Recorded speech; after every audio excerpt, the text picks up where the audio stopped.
Okay, thanks for tuning in and watching. I'm about to do my last Friday broadcast for my second week on our local station, KCSI Radio, that we're calling Persistent Hope. It's also the name of our nonprofit, and we are asking God to give us ways to reach and love our community in Jesus' name in ways that are not happening now. And that includes reaching people that are not being reached now. We have good churches in our community, but there's still lots of people not being reached. So we're praying that God will help us run alongside and encourage every church that honors Jesus, but show love to people who are not ready yet to go very far, but still need to be loved and have hope. Okay, Mel, here we go. Hi, this is Pastor Dave. Welcome to Persistent Hope. This is our second week, and this week we've been talking about God's love for us, how His love is eternal, how He loved us before we created. It's an everlasting love. And then Wednesday, we talked about how His love for us is unconditional. He loves us without any strings attached. We don't have to jump through hoops to be loved. Well, today I want to talk to you about how God's love is freely offered to each and every one of us. Let's be honest. Some people in our lives are easier to love than others.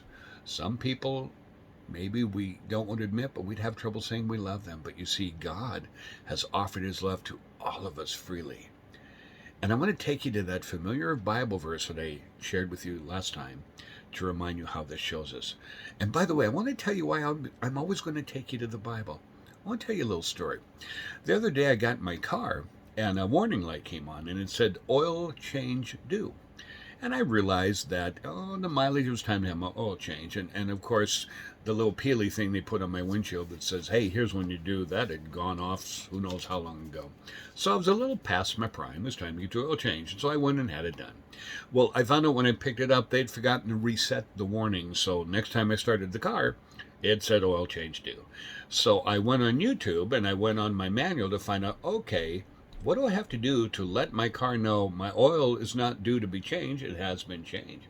You see, I didn't know what to do, but I knew I could go to the ones that had created the car, the ones that had built it, the ones that had the manual, and they would give me the instructions I needed. So I did, and I changed it, and it wasn't that complicated.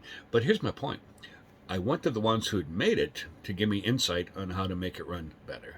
And that's why I take you to the Bible. Because we were created by God, and He's the one that knows what's best. And if we're going to live a life with hope, we have to go back to the manual and see what it says. Now, I reminded you of this verse.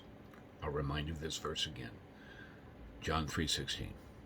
God so loved the world, He gave His one and only Son, that whoever believes in Him will not perish, but have everlasting life. You see, God's love for each one of us is freely given. Now, we can complicate this simple truth by trying to add something about God's love. For instance, we can say something like, you have to agree with me on this, this, and this, and then I'll know you love God, and then God will really love you. Or maybe we can say, you've got to do it this way, you've got to perform that way, and then God will love you. But you see, when something is free, and it's freely given, it's a gift. And when it's a gift, it's being offered to someone. Now, as with any gift, it's up to the person who's being offered that gift whether to receive it or ignore it. You see, you can live with persistent hope when you remember that God's love for you is a gift. Let me remind you of what I just shared from John chapter 3.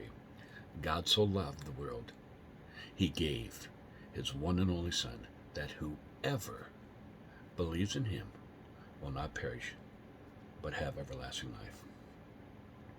Got an assignment for you as you go into the weekend. I've been having you bow your head and whisper a little prayer. Why don't you pray this prayer for the weekend? God, help me see the ways you love me. God, help me see the ways you love me. Hey, good to be with you. Have a great weekend.